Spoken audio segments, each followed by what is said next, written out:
தமிழ்நாட்டில் 1967, 1977 போன்று 2026 தேர்தலிலும் மாற்றம் வரும் என்று பேசியுள்ள தவிக தலைவர் விஜய், மக்களோடு மக்களாக இருப்போம் என தொண்டர்கள், நிர்வாகிகளுக்கு அறிவுறுத்தியிருக்கிறார்.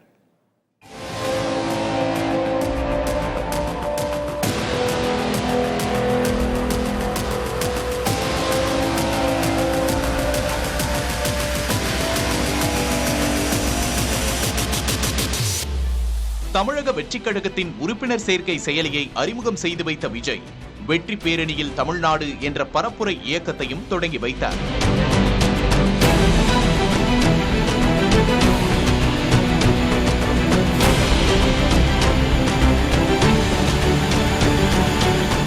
சென்னை பனையூரில் உள்ள கட்சி அலுவலகத்தில் நடந்த நிகழ்ச்சியில் மாவட்ட தலைவர்கள், தொகுதி பொறுப்பாளர்களுடன் அவர் கலந்துரையாடினார்.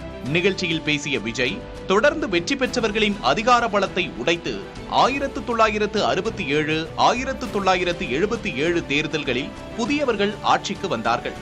அதுபோல 2026 தேர்தலும் அமையும் என கூறினார். 2026 தேர்தலில் திருப்புமுனை ஏற்பட்டு மாற்றம் வரும் எனவும் விஜய் தெரிவித்தார்.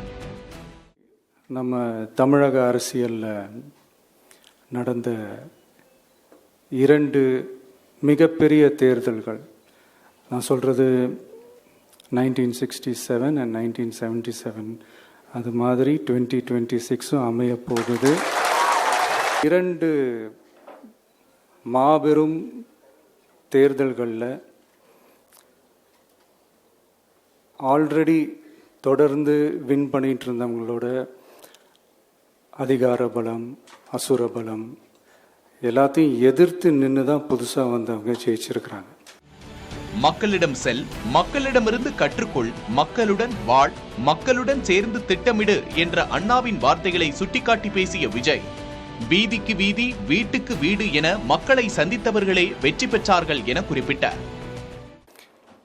இந்த நேரத்தில் அறிஞர் அண்ணா அவர்கள் சொன்ன அதே விஷயத்தை தான் நானும் இங்கே ரிப்பீட் பண்ணணும்னு ஆசைப்படுறேன்.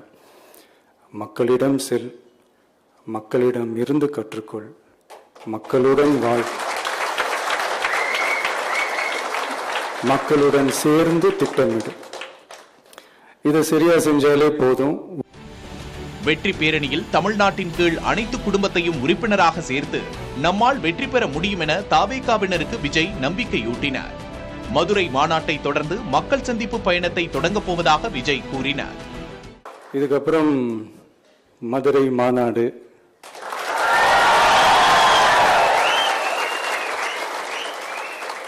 மக்கள் சந்திப்பு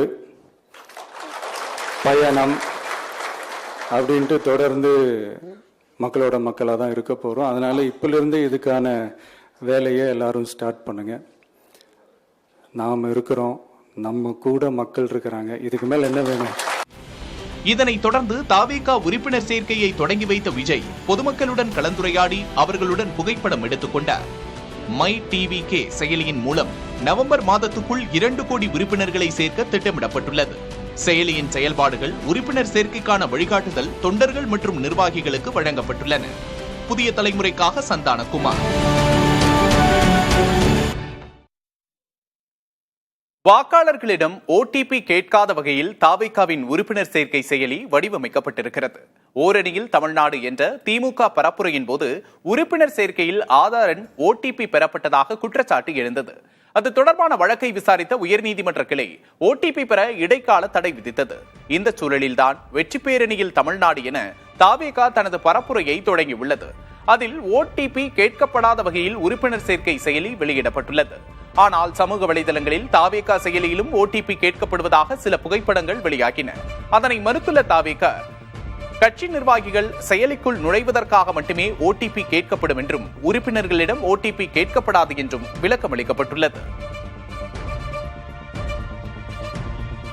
இல்லை நிர்வாகிகளுக்கான ஓபி. இப்போ நான் நிர்வாகி, எனக்கு மட்டும் தான் ஓடிபி வரும், நான் தான் சேர முடியும். இப்போ என்னுடைய ஃபோன் நம்பரை நீங்கள் கொடுத்தீங்கன்னா எனக்கு ஓடிபி வரும், அப்படி தான் இருக்கும். அந்தந்த நிர்வாகிகள் அவர்களாக உள்ளே போய் அவங்களுக்கான பணி, இப்போ நான் இப்போ ஒரு 99வது பூத்தில் இருக்கேன், அந்த பூத்தில் நான் இருக்கிறேன்னா எனக்கான ஆக்சஸ் அந்த பூத்துக்குள்ளே இருக்கிற பணிகளுக்கு மட்டும்தான் வரும். ஸோ அது ஒவ்வொருத்தரோட இண்டிவிஜுவல் வேலிடேஷன். தாவேகா தலைவர் விஜய் தொடங்கியுள்ள வெற்றி பேரணியில் தமிழ்நாடு பரப்புரை வெற்றியடைய நாம் தமிழர் கட்சியின் தலைமை ஒருங்கிணைப்பாளர் சீமான் வாழ்த்து தெரிவித்துள்ளார். 2026 தேர்தல் திருப்புமுனையாக அமையும் என்ற விஜய் பேசியதற்கு அதனை நோக்கித்தான் தாங்களும் செல்வதாக தெரிவித்தார். புதிய தலைமுறைக்கு அவர் அளித்த பிரத்யேக பேட்டியை தற்போது காணலாம். எல்லா கட்சிகளும் வெற்றிக்காக தான் போராடும்.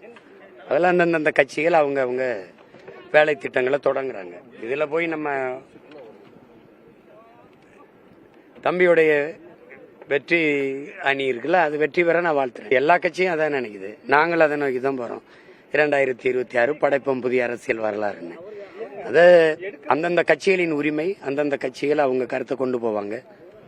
அதுல ஒன்றும் கருத்து சொல்ல முடியாதுல்ல தங்கச்சி.